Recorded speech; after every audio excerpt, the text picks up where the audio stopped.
Good evening.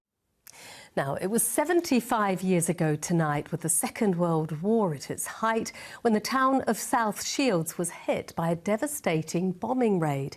It left 68 dead and over 100 seriously injured.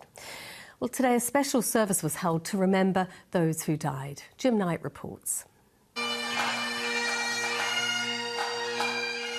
The events of that terrible night will never be forgotten.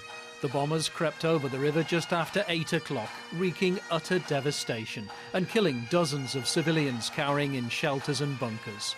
Now 95, Jean MacDonald remembers it like it was yesterday.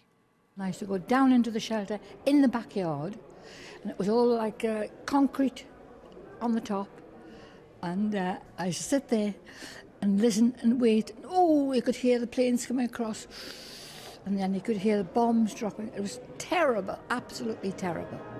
The service paid particular tribute to young 19-year-old volunteer firefighter Edward Broomhead.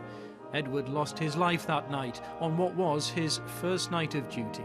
He actually cycled in during an air raid from Sunderland and presented himself for duty and just got on with what needed to be done. He forgot himself and thought of others. Absolutely.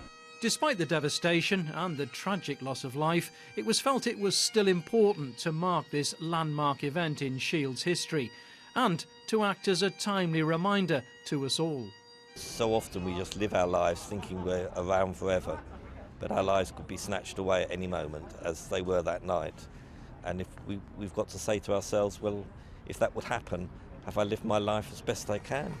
Jim Knight, BBC Look North, South Shields. Speculation is